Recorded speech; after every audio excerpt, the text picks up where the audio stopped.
Bonjour, bienvenue dans une nouvelle vidéo que je vais mettre sur le site être-humain.net qui est aussi une vidéo présentée par Que vivent nos relations TV. Une petite particularité, je fais une pause dans la série que j'étais en train de faire sur les victimes ou adressées pour aider les victimes de manipulation. Parce que voilà, on vient de me taguer, comme on dit sur Facebook. Pour parler d'un sujet. Donc c'est Delphine qui a la gentillesse de m'inviter à m'exprimer sur la question de c'est quoi aujourd'hui d'être une femme. Alors j'espère que mon propos, qui évidemment ne sera pas très conventionnel, va lui convenir, ou en tout cas va l'intéresser ou va intéresser d'autres personnes. Je ne sais pas si je vais répondre directement à la question, je vais répondre à ma manière, je vais répondre ce que ceci m'inspire, je vais répondre ce que je trouve utile par rapport à cette question. Après, voilà, chacun verra ce qui est utile pour lui ou pour elle. Donc premièrement, elle cherchait le point de vue d'homme. Bon, moi je vais m'exprimer en tant que moi, hein, pas en tant qu'homme. Ça commence, on rentre dans le sujet, je m'exprime en tant qu'individu. Et pour moi, justement, la question être une femme, je vais d'abord mettre ma conscience sur le début de l'expression être, qui est quelque chose de crucial, de fondamental, je vais oser dire d'existentiel, hein, être. Et c'est toujours très très délicat pour moi d'associer être avec une partie de l'expérience humaine. Et ce qu'on appelle femme, ça n'est bien qu'une partie de l'expérience humaine. Donc c'est une des distinctions qu'on peut faire entre les humains. Si on fait une distinction au niveau du genre, il y a les femmes, il y a les hommes. Il y a même des grandes questions maintenant sur les genres et sur des personnes transgenres, etc. Et du coup, ça a tendance à comment je vais pouvoir l'exprimer, à m'alerter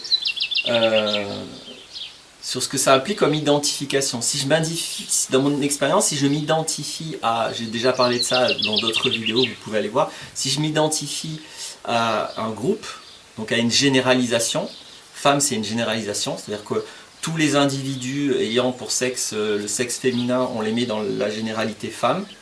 Et si je m'identifie à ça, ça va avoir beaucoup de conséquences psychologiquement parlant. Donc moi en tant que thérapeute qui aide des personnes depuis pas mal de temps, forcément je suis sensible aux conséquences de ce genre de choses qui a l'air anodin, hein. C'est quoi être une femme aujourd'hui? On pose la question légèrement, mais pour moi c'est pas léger du tout dès qu'on parle d'être.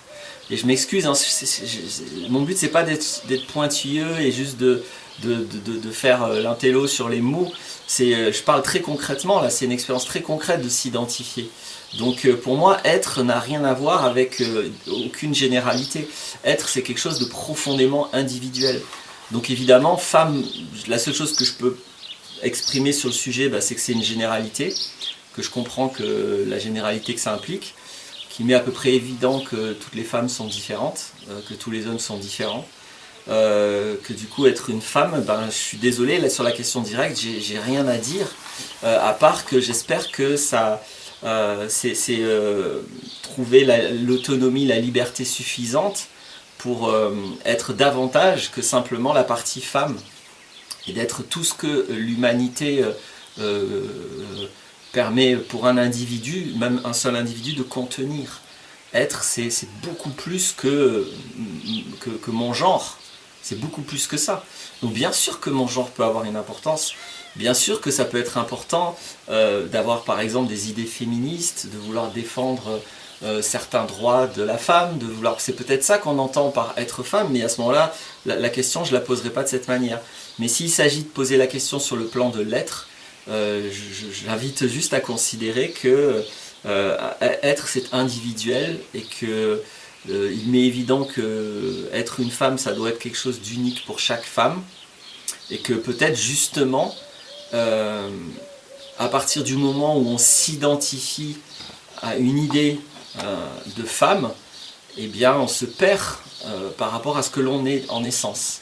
Parce que si je suis dans un milieu culturel où la femme c'est ouais, les féministes, on se bat pour les droits de la femme, etc. À ce moment-là, être une femme, ça va être un combat, ça va être quelque chose simplement qui découle de cette idée, mais qui découle pas de ce que je suis, qui découle de mon mental, de ce qu'on a mis dans mon mental au sujet de la question de la femme, et du coup je vais être robotiquement en fonction de ça. Si je viens d'un milieu où être une femme, c'est être une femme soumise, docile par rapport à son mari, etc., etc., à ce moment-là, être une femme, ça va être ça. Ça va être l'obéissance, l'humilité par rapport à mon autorité maritale, etc., etc. C'est bien évident qu'être une femme aujourd'hui en Arabie Saoudite, ou chez les Mossours en Chine, ou chez les Inuits, ou chez les Amérindiens, ou chez les Français, c'est quelque chose de très différent aussi.